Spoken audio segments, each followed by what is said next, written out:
Okay, this is a tutorial on to show you how to make a bones animated spring using the heat map solver, and it's pretty easy, except it can be very confusing too. um, so there's a couple things there's a couple rules you have to know. You can't make the bone giant like this, like the diameter of the spring. If you do that, the heat map will not actually get the full range. It won't get from solid red to blue, and even if you adjust the fall off and um, basically it just the animation will not look as good because the bone is going to actually fall away from the spring itself. Another thing is, so you definitely want to make the bone small. Another issue is if you're going to have static ends that don't spring and you want to blend that into it, we'll do that in a second step. You have to have the bone outside of the bounding box. So if the box, basically you wrap a box around the spring, it needs to be outside of it, or at least right at the ends where you want.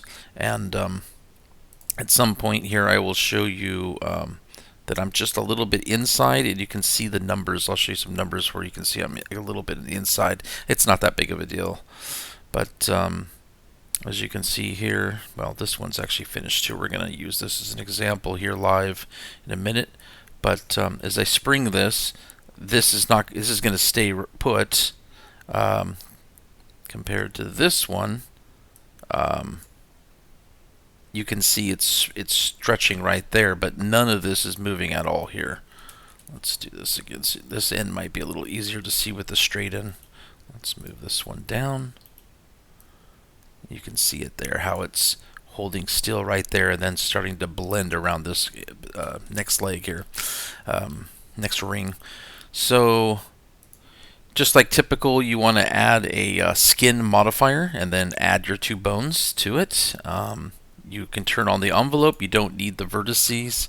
I'm going to go ahead and reset this, or we're going to select vertices, select the entire thing, and I'm going to hit reset vertices. If you ever hit this reset all bones, you're going to have to create new bones from scratch. I have not figured out how to, it just breaks, and you'll never be able to get this heat map to work. So don't hit that. Okay, so as you can see, it's back to default, half and half. And again, you don't need the vertices selected. You just go down here to the weight properties, weight solver, change voxel to heat map, hit the three dots. That'll open up your solver window here. And the fall off again is how much range you want. You're always going to want the max range. So by having a smaller bone, just put this on 1.0 and put that there. You're going to want the full range.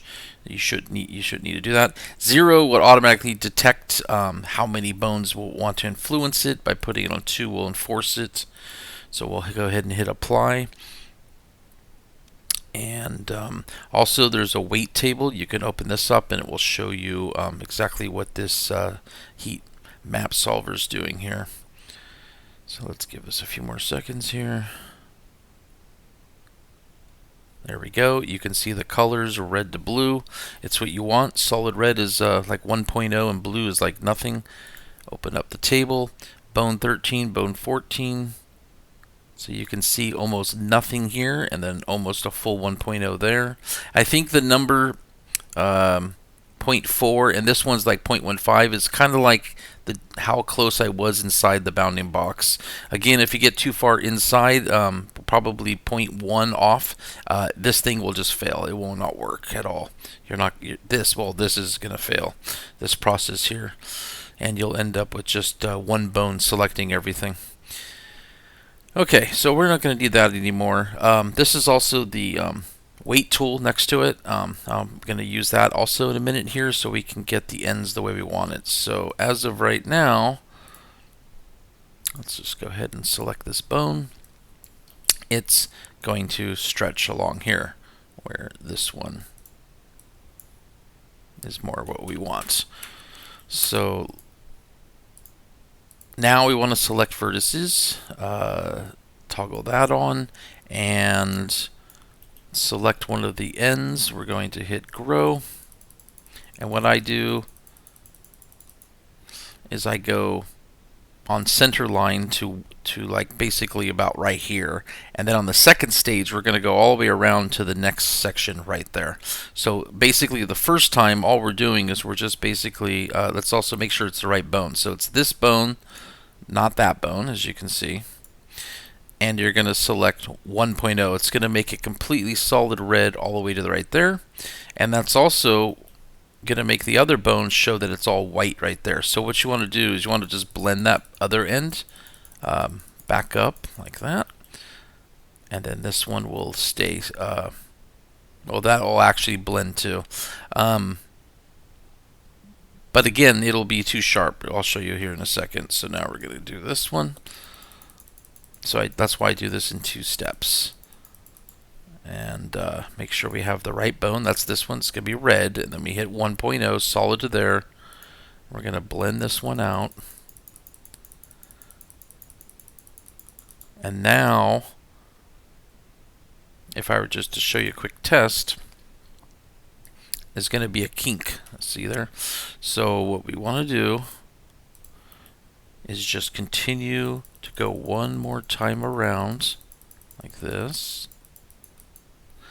And then you just blend it a bunch. You might not even see the difference. Nothing's changing in color, but it is doing what we want. Basically, we can hit the other one and bring that white back out again. Let's go ahead and just blend that in some more like that. Just keep hitting blend a bunch. Okay, and then we're going to come over here. That was where we were before. We'll go all the way back around. And as you can see, you're not going to see any difference, but just keep hitting blend. You can see the difference there now. So just bring that back up real quick. Okay, and that's it. Now, it's stiff all along here. This is going to stay where it should. Here, actually, this is a bad direction to use. I like using this one because you can see it with the straight edge there. So nothing moved right there at all, as you can see. And it's really stiff here, but then it really starts to stretch on the spring there, and that is extremely realistic right there. So again, use this tutorial because even I may have to come back. That's why I like making these. I really make them for myself to come back to remind myself years later when I have to make another one and I forget a step. So hope you enjoyed this tutorial. Please smash the like button and subscribe. Thanks.